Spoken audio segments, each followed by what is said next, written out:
Hello, I'm David Judson, Editor-in-Chief of Stratfor.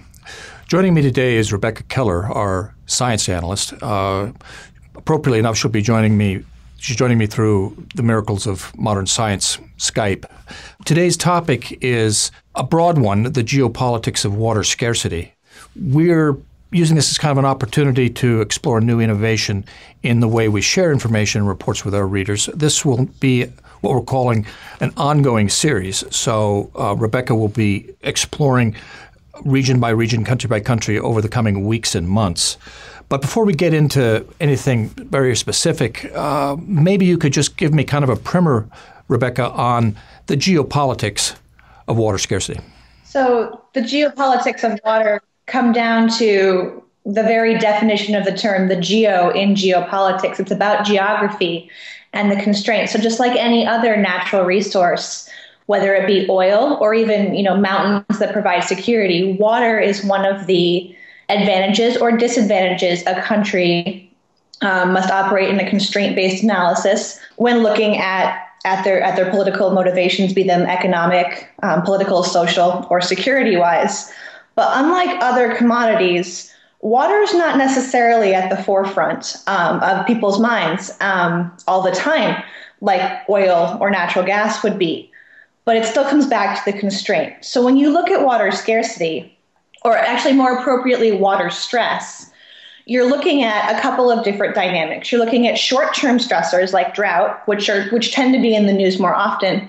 But then we'll also be looking at water stress over the long term, which is a bigger problem with overuse and growing populations and changing economics, and how that overuse or limited availability of water plays into the constraints each individual country might face.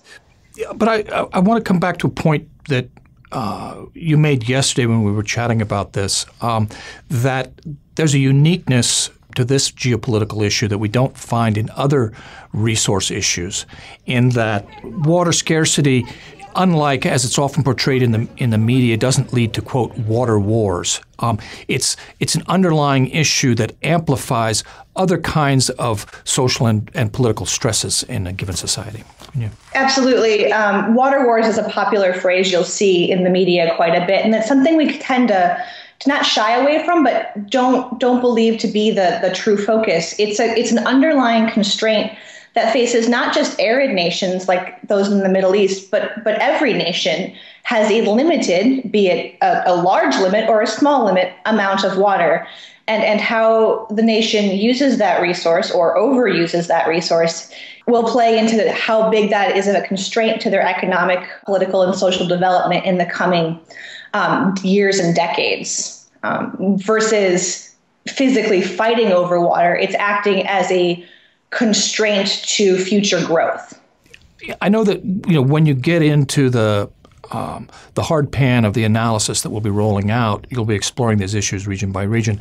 But I'm kind of interested in hearing your early thoughts on how this plays out in different ways in different parts of the globe. California, where you're located, certainly is going through a lot of water-based trauma at this point.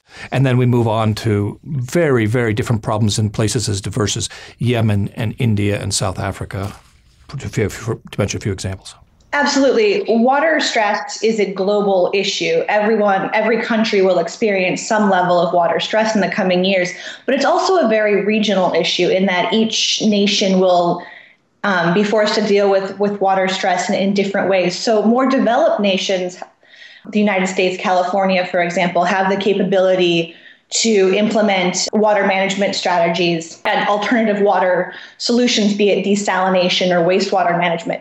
Now, those are still difficult things to implement, even in developed countries, but the capability is there. Whereas if you look at Yemen, which is an unstable country as far as political and social stability is concerned, there's not necessarily the government in place to implement the necessary measures to do what we would say do more with less water. So be able to survive with less available water.